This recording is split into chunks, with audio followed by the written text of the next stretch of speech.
सदाशिवसमारम्भां शंकराचार्यमध्यमाम् अस्मदाचार्यपर्यन्तां वन्दे गुरुपरम्परां. Namaste. We are going to have a different lecture which talks about a different approach to the concept of gunas. As we all know that gunas are something which is widely used in Ayurvedic classics and concepts. When we say guna, what is guna? So it is characteristics with which an object, person, substance or phenomena is identified. It also represents similarity between two or more. For example, if I say one particular person, how you identify him? So we know the name, but we identify him with his qualities, with his gunas. Similarly, when I say sweet, you identify a substance sweet with its quality. It gives something in your system. Thus, gunas are the tools which will allow you to identify any substance, any people or any object. We all know that this universe is made up of Pancha Mahabhuta. This is a basic concept which Ayurveda talks. The Pancha Mahabhuta, Akasha, Vayu, Agni, Jala and Prithvi. It is said that one is started from previous, like Akashad Vayu, Vayu or Agni, Agner Apaha, Abhyam Prithvi. And then we have learned about the 20 gunas which Ayurveda talks. They did not talk the 20 gunas as it is, but they talk in the bunch of 10. The opposite of 10 is 20. That means it is a dual. That means if you want to balance one guna, you have to give the opposite one. For example, if you want to balance Guru, you have to give Laghu. Or if you want to give balance Laghu, you have to give Guru.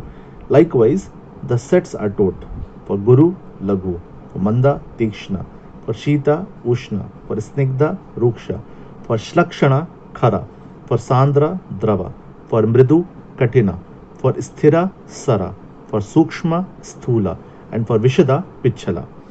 So this set of 20 gunas allows us to understand any substance or anything in a wide variety and in the concept of duality. So it also gives us tool to balance anything and everything. The most commonly used gunas are Ruksha, Snigdha, Shita, Ushna. We will try to understand the whole world or whole concept in these 4 gunas only, because we can actually narrate and bring all our ideas into these 4 combinations. Going to relation between Pancha Mahabhutas and doshas. So we also know that Vata is made up of Akasha and Vayu, Pitta from Agni and Jala, and Kapha from Jala and Prithvi. Widely, Akasha and Vayu as whole forms the Vata, Jala and Prithvi as whole forms Kapha, and Agni with little amount of Jala makes a Pitta. We also have to remember that Pachaka Pitta and Agni is the same. That is why it says Tyakta Dravatvam Pakadi Karmana Anal Shabditam. So in Pachaka Pitta there is no Drava, there is no Jala, and that is why it is called as Agni. So we can understand these 3 with the keys to 3 concepts which we usually say Shita, Snigdha and Agneya. So Shita is usually Vatam, Pitta is usually Agneya, and Kapha is usually Snigdha. The whole creation, the whole world can be understood with these 3 words, Shita, Snigdha and Agneya.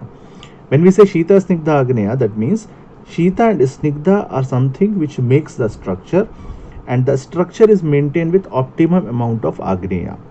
If there is any variation in any of these, you will find the problem.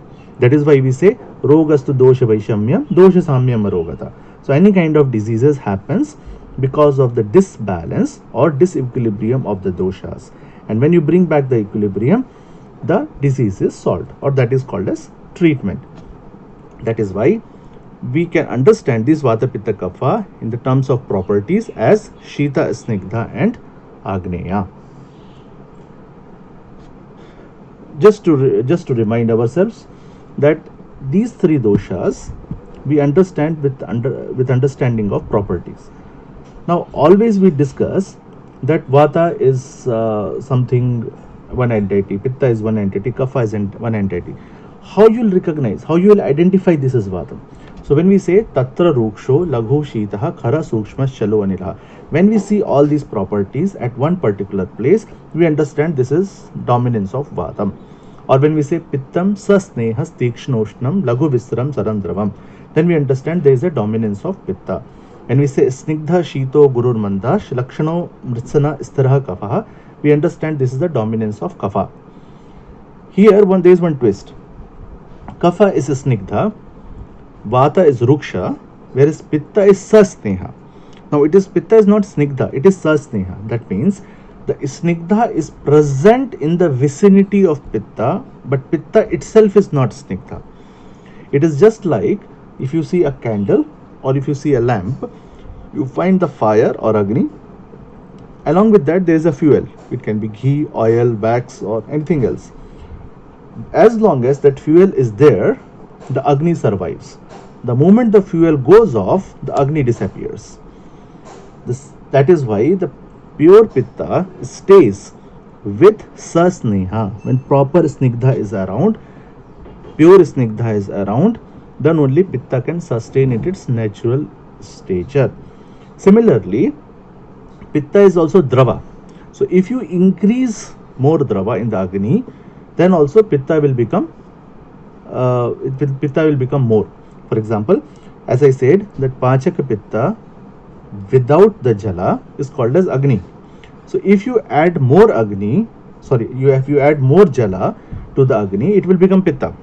So if you drink lot of water in empty stomach, it can cause you acidity.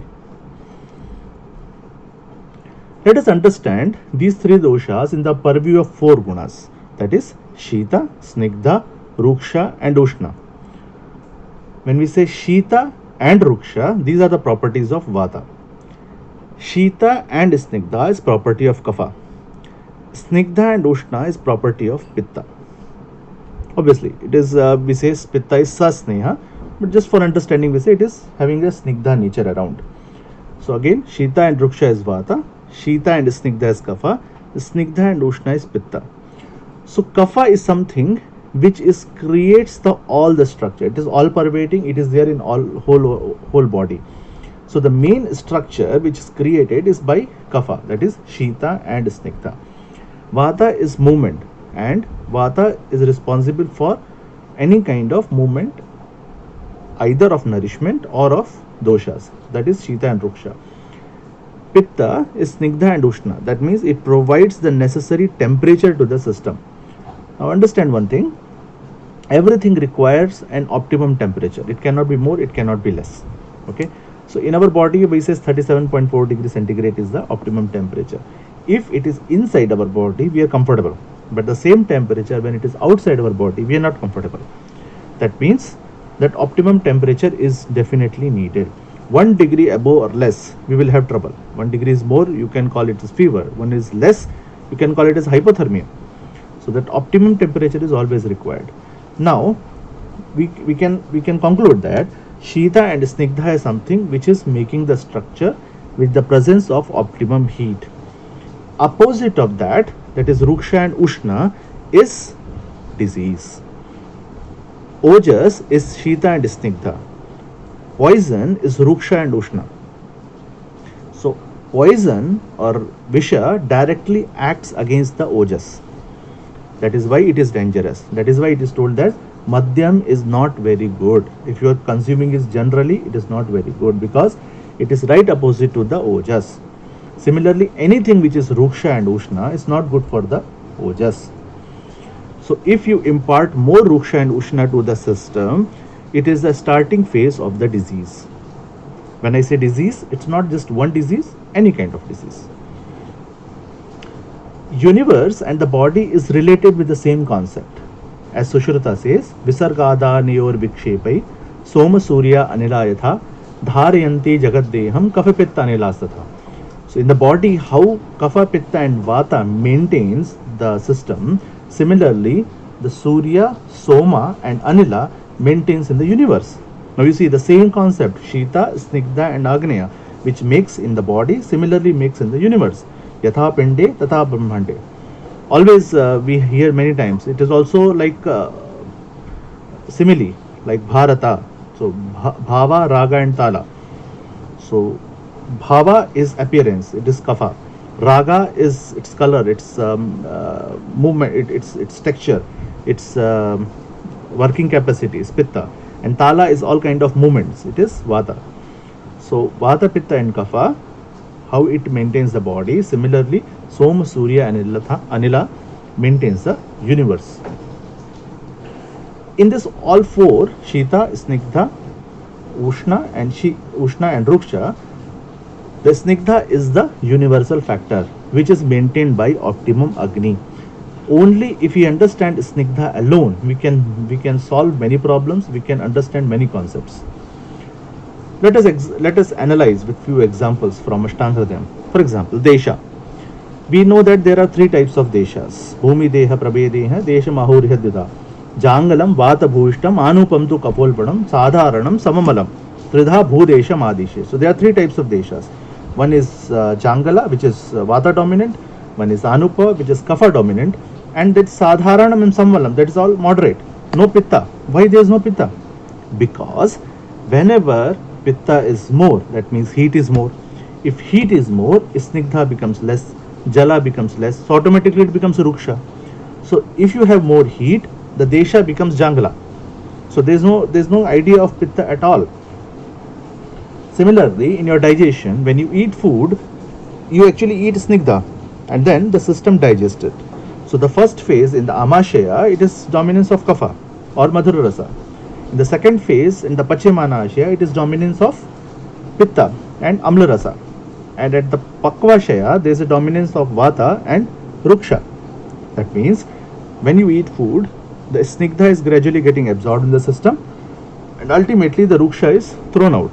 That is why there is a dominance of different doshas in the intestine. Similarly, it's 16 hours. Similarly, in the age, when a child is born, the first phase of life we considered as Kapha. The second phase is Pitta and last phase is Vata. So always in the first phase, the Snigdha dominance is there. Prithvi and Jala is more. As the age progresses, the Agni becomes more and slowly it dries the Snigdha. As the old age goes, the person becomes more and more dry. That means the rasa, the juice of the person is becoming less. That is why we treat the old age and we call it as rasayana. That means regulation of rasa, ayana of rasa. So regulation of rasa is rasayana. So the juice is becoming less, you are replenishing the juice back, that's all. Consider yourself as an orange.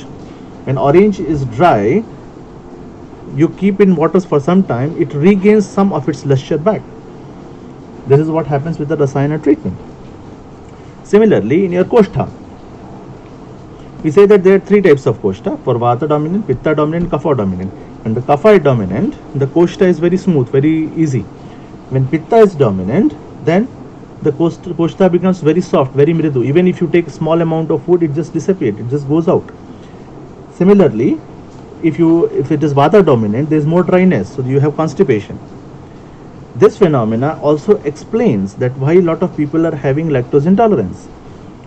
Just for an example, Pitta is having Drava nature, Sara and Drava. Milk also has a Sara and Drava nature. When you take heavy milk, what happens is, it does not digest in the system and it goes out of.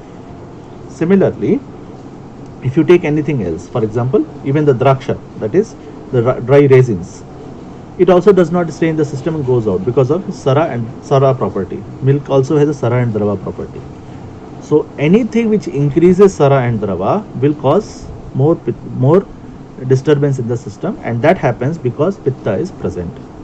So you see that these properties we can actually analyze in our day-to-day things and how the things can be twisted.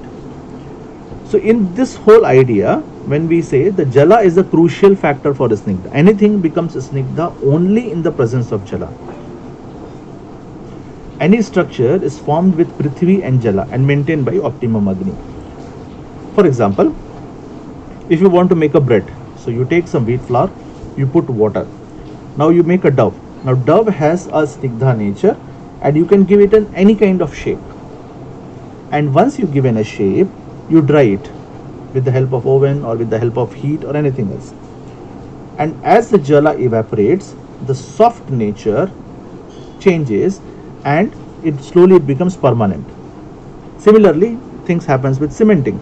If you want to make a wall, you want to cement a wall, you take the cement, you put the water, make a dough and apply. It's very soft. When the jala evaporates, that structure becomes permanent. So as long as the jala is present, the things will continue. When the jala evaporates, the structure becomes permanent.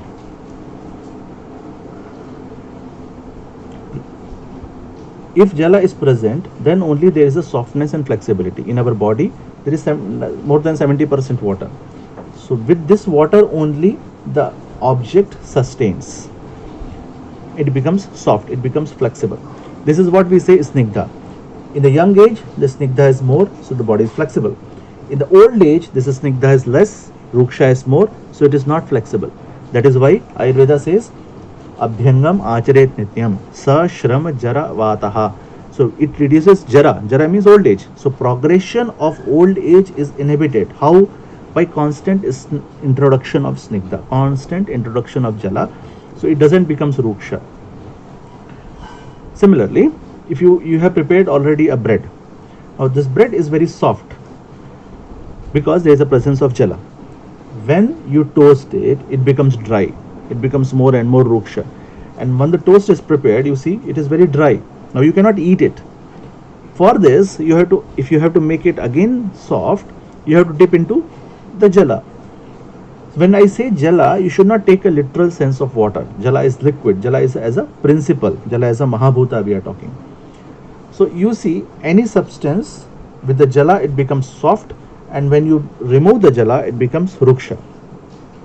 You consider any beans in our cooking. We always say that all dicotyledons usually are very ruksha. It is vata promoting. When you boil them, it slowly becomes snigdha. You take simple, for example, red beans. You start boiling it in open pan. You boil, after few hours of boiling, the dry nature become less, and that the beans becomes very creamy, very soft. It only because of one concept called as toya agni sannikarsha. So when agni and water is added, it's subjected, any substance becomes laghu and it becomes snigdha. So thus the prithvi in presence of jala makes a substance snigdha. This concept stays true in every aspect. It continues till there is optimum agni. Okay, if agni increases, jala will reduce because agni will evaporate the jala. In turn, snigdha reduces, gives rise to ruksha. This is starting point of any disease. We call it as jara. If agni increases, jala will reduce. So in turn, snigdha reduces, gives rise to ruksha. That this idea is very important, because when we say agni is optimum, that means jఠra agni is optimum. When agni increases, it does not mean that agni is becoming tikshna agni, but agni is more than the optimum and it is not its own place, and thus it starts damaging the structure and causes a disease, or a starting point of any disease, which is jwara. Now this jwara cannot be always fever. Jwara can happen locally, jwara can happen systematically. Let us understand nourishment and the snigdha. Food should be dominant with the snigdha and madhura, that is prithvi and jala. Okay. When we read about ahara vidhi, it tells that the food has to be dominant with madhura and snigdha, that is prithvi and jala. As soon as we eat this kind of food, it is impossible to eat any food without jala. So whenever we eat, actually we provide lot of snigdha to the system, which is being processed. And snigdha is nothing but the fuel for the agni.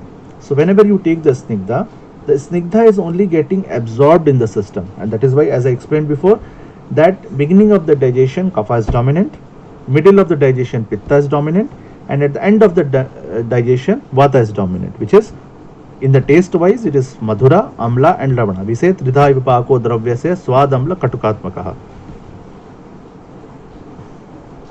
Sorry, I am sorry. Madhura, not lavana, katu. So the snigdha is gradually absorbed in the system, giving or leaving behind the ruksha. This understanding is very, very important, because all nature of food is not based on vitamins, minerals or anything else. It is based on rasa as well as guna. And when we talk about guna, the food has to be dominant with snigdha, because this snigdha is going to provide pure fuel for the agni, not only jatra agni but the dhatu agni. If this snigdha is corrupted, the agni will not be comfortable, and if agni is not comfortable, it will give rise to ama, it can give rise to many diseases. At the level of dhatu parinama, the snigdha is only actually getting refined. So from jatra agni to rasa to rakta, rakta to mamsa to medas to asti to majja to shukra to ojas, every step the snigdha is getting modified and it is becoming more refined.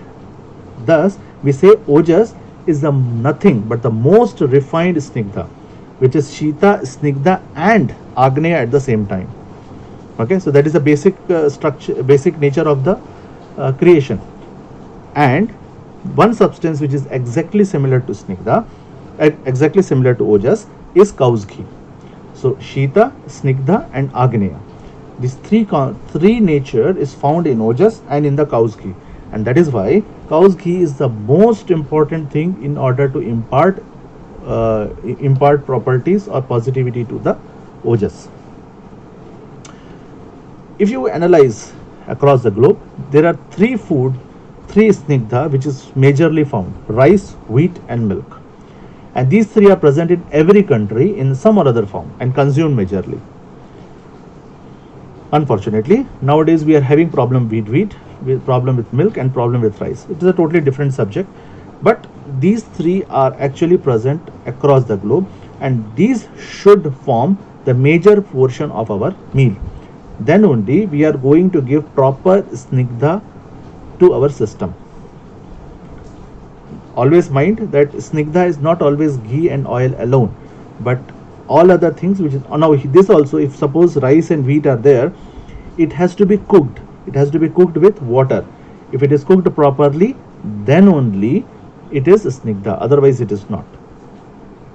How we can maintain? So optimum agni is must. Consider you have an ice cream in your refrigerator. There is a particular temperature in the refrigerator which maintains the structure of the ice cream. You took the ice cream out of the refrigerator. What happens? It starts melting because the temperature has exceeded than the optimum which is required for that ice cream. Similarly happens to our body. If the temperature is more than the optimum, it will start melting. It will start dissociating. The snigdha will start dissociating. Any guna is imparted in the system through ahara and vihara. So snigdha is also same. If you take the food dominant with the snigdha, the body will have proper snigdha, it will assimilate, the agni will have proper fuel and the whole system will work fine. If you don't take snigdha to the system, like a lot of people do in dieting and other activities, if there is no proper snigdha to the system, slowly the ruksha will increase, the agni will get disturbed and it will give rise to many kind of diseases. Similarly, vihara. Night you should sleep because it imparts snigdha. If you are not sleeping in the night, it increases ruksha. Ratrau jagaranam ruksham. It increases ruksha, vata increases, disturbs agni, disease starts. So you can change the amount of gunas in our body by the ahara and vihara. That is why Ayurveda says if you want to be healthy, hita ahara vihara sevi. He is not just sticking to the hita ahara and vihara. He also tells other things like hita ahara vihara sevi, samikshakari, vishveshu sakta, data, samaha, satyapara, kshamavan, aptopasevi, bhavati roga.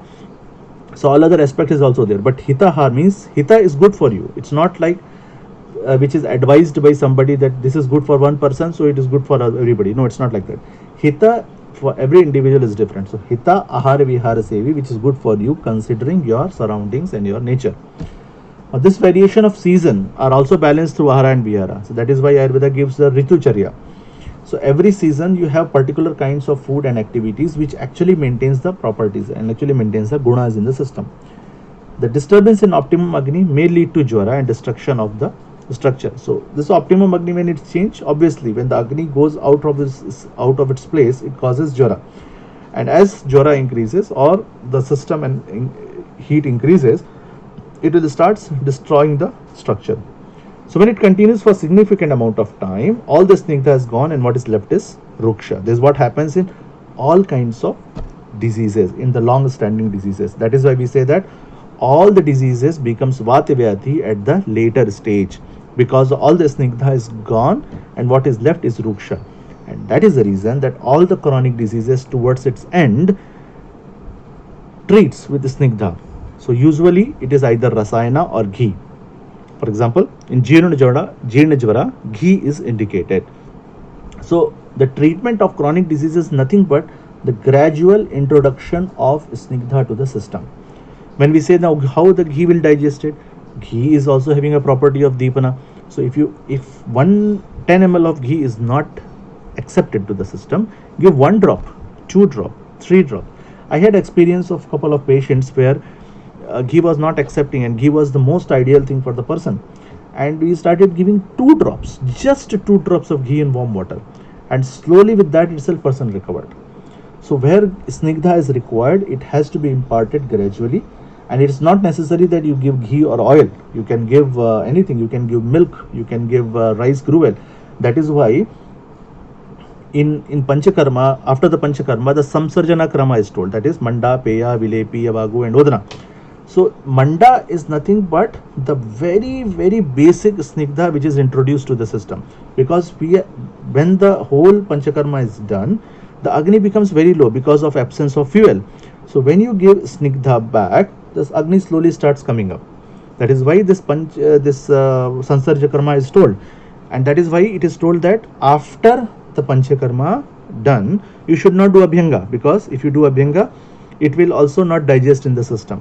Varjo Abhyanga kafagrastha krit sanshuddhi ajirnibhi. Nowadays we know that in Ayurveda a lot of people emphasize on Abhyanga and the treatments, but there are certain conditions, because when snigdha guna becomes too much in the system, then also it is a problem. Or if ruksha guna becomes too much also, it is a problem. So more snigdha will cause ama and reduces Agni. More ruksha will be lack of fuel for the Agni, and Agni will be low. In both the condition, Agni will be less. Just to understand, if you consider one single channel, the structure is made up of Prithvi and Jala, and with the optimum Agni, this Prithvi and Jala maintains, and there will be a free movement of Vayu. Due to any reason, when Agni is increased, Agni becomes abnormal like Jwara, it causes a heat in and around the Srotas and starts melting the structure. That is, Prithvi and Jala starts melting just like an ice cream. Now, because of this melting structure, there will be an obstruction of Vayu, and it will start. That will be the starting point of any disease. So always remember that this happens actually in Vasant Ritu. You see, in Vasant Ritu, a lot of people will have flu. So sneezing, cough, cold is the most common thing, and it is very well explained also that the kapha which is which is sanchaya in Hemant Ritu, when the Vasant Ritu sun comes, it starts melting the kapha, and this melting kapha actually goes and blocks the channels and causes various diseases of kapha. So kapha prakopa happens due to vilayana of kapha. It's very interesting. The same idea is here. So when heat is increasing, it's not because of Vasant Ritu, but normally also heat increases, it actually gives vilayana of kapha, vilayana of not abnormal kapha, vilayana of natural structure, which is Prithvi and Jala, which is snigdha, and that blocks the channels and causes obstruction in the movement of Vayu. This obstruction is the starting point of any disease. It can happen at the level of major srotas or even very small srotas. Depending upon the srotas, the disease manifests. With Jwara, the process of snigdha to ruksha starts. If you see the books, the arrangement of chapters are also like that, where the diseases starts with Jwara and ends with Vata Vyadhi and Vata Rakta. That we will discuss in the next lecture. Thank you.